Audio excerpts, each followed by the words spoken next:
soyez bienvenue sur Livrez-moi, à la rencontre du livre qui vous ira peut-être. Si celui-ci ne vous va pas, n'hésitez pas à faire un tour sur la chaîne où nous avons plus de 150 coups de cœur commentés, tout genre et toute hauteur mélangés. Bonne promenade et à tout de suite pour notre auteur du jour. Notre auteur d'aujourd'hui est David Finkenos.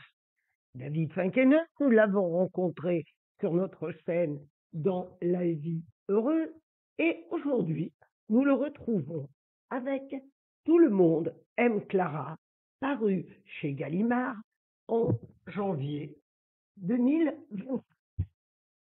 Marie et Alexis sont séparés depuis 5 ans. Ils se voient relativement peu, chacun ayant refait une vie qui les rend relativement heureux, et ils ont une fille, Clara, dont ils se partagent la garde et pour laquelle ils ont un amour immense. Cela aurait pu durer jusqu'au jour où Clara a un accident.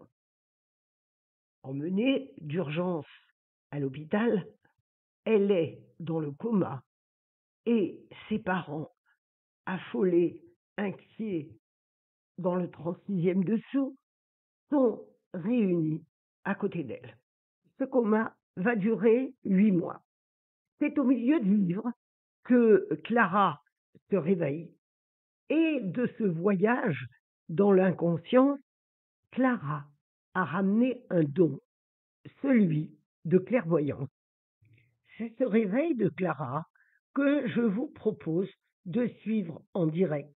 Nous sommes dans la chambre et Marie et Alexis sont à ses côtés. Nous sommes à la page 97. Alexis et Marie explosèrent en rires parsemés de pleurs. Le personnel médical, alerté, tout sourire lui aussi, leur expliqua qu'il ne fallait pas fatiguer Clara.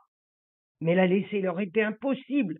Ils avaient 8 mois à rattraper immédiatement et ils avaient si peur qu'elle reparte vers l'inconscient. D'abord, elle ne parla pas. Mais ses yeux étaient ouverts. Au bout de quelques heures, il lui arriva de sourire vaguement. Elle revenait d'un si long voyage, complètement engourdie. Il était probable qu'elle ne se souvienne de rien, ni du concert, ni de l'accident, avertit une infirmière. Ce premier soir, les parents demandèrent à dormir dans la chambre, ce qu'on leur accorda. On disposa 2 matelas au sol, mais pendant toute la nuit, ils restèrent de chaque côté du lit, chacun tenant la main de Clara. Après cette résurrection, le cours de la vie est très difficile à reprendre.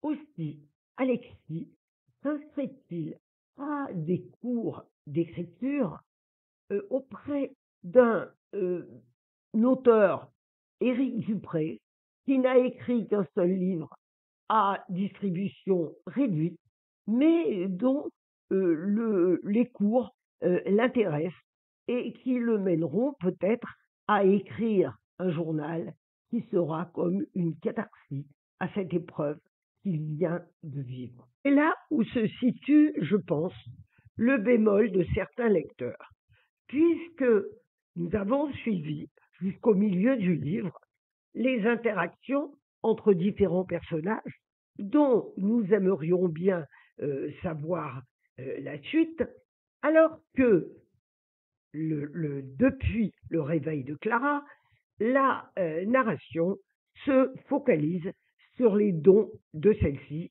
et sur ce fameux Éric Dupré. Voilà. De toute façon, nous n'avons pas été pris en traître, puisque la 4e de couverture évoque les dons exceptionnels de Clara après son réveil. Que vous dire? C'est un livre qui est agréable à lire. Personnellement, moi j'aime beaucoup le style de David Finkenos. C'est vrai que la fin est un petit peu, je ne dirais pas décevante, mais inattendue et pas dans la ligne de ce qu'on aurait aimé voir. mais c'est un livre qui est tout de même très très sympathique, avec lequel je suis sûr que vous passerez un excellent week-end.